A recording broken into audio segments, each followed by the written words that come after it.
MEIJIPU lived with his wife in a village called Angangpe. They were living happily for a short period. Unfortunately, his wife passed away. He felt restless and believed that life was meaningless without his beloved wife. He decided that he would follow in the footsteps of his wife. MEIJIPU saw the soul of Angangpe as if a firefly flies. He followed her way and reached Tanung Duithok, an imaginary river between the land of the dead and the human world. MEIJIPU met Taroi Guang in the land between the land of the dead and the human world. MEIJIPU said, "My name is MEIJIPU. I cannot go on living in the world after losing my wife. I followed her here. Please allow me to see her."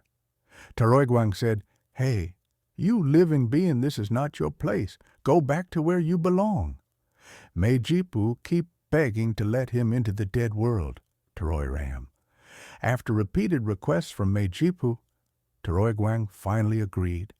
However, Taroi Guang warned him. Taroi Guang said, "You must not cry when you see your wife.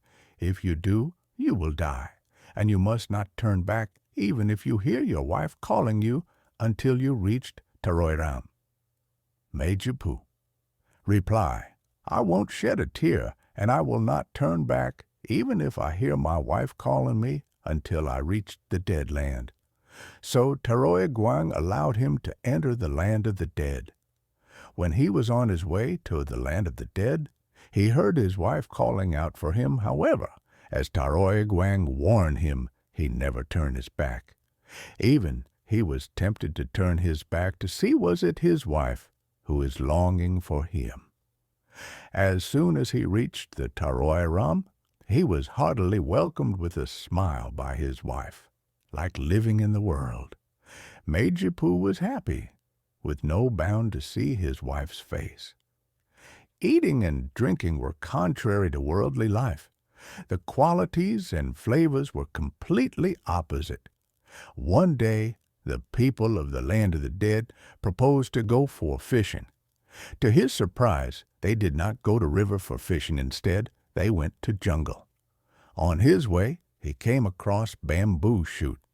So he plucked bamboo shoot and keep it on his waist. People living in Taroi Ram saw him, so they exclaimed, "MEIJIPU caught a big fish." So they returned to the village of dead people. The chief of that village ordered to serve the head of the fish to MEIJIPU, as he were the one to caught the fish. When he handed the bamboo shoot to Taroi Ram people, and he saw it as a big fish, he saw blood that flowed from the fish when they were preparing to cook. When they were about to have dinner, as ordered from the chief, they served the head of the fish to MEIJIPU. When the fish was served to MEIJIPU, it turned into a bamboo shoot. And the food which they serve him is an algaea. After some day, they organized to go for hunting. Instead of going to the jungle, they went to open space. So MEIJIPU was surprised and asked to himself, "How can we go for hunting on this open space?" At that moment, a locust flew across him and landed on a branch of a tree. He reached out and caught the locust and kept it on his waist. Taroi Ram people run after following the locust and ask MEIJIPU, "Do you see the deer where it has gone?" MEIJIPU replied, "I did not see the deer, but I caught a locust perching on a tree branch and kept it at my waist belt." They said MEIJIPU was the killer and gave him pieces of the victim. The parts turned into a deer's flesh in their hands, but in MEIJIPU's, it remained a locust. The strange food and customs made MEIJIPU grow thinner. His wife advised him to return to the human world. MEIJIPU's wife said, "Return home, honey, by climbing a tree near the Tanong River. Bring the spade handle from a heap of bamboo and wood near our field so we can live happily in the land of the dead.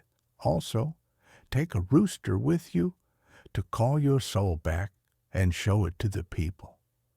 He climbed the pear tree by the river with the rooster and descended headfirst, embracing its branches. He returned to the human world and searched for the spade handle in the burning heap. A snake bit him, and he died instantly.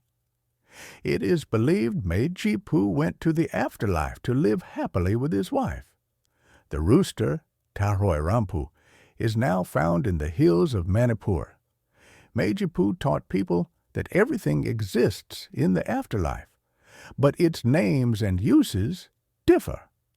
His story lives on through the customs and teachings of the Tingkau Raguang Chapriak.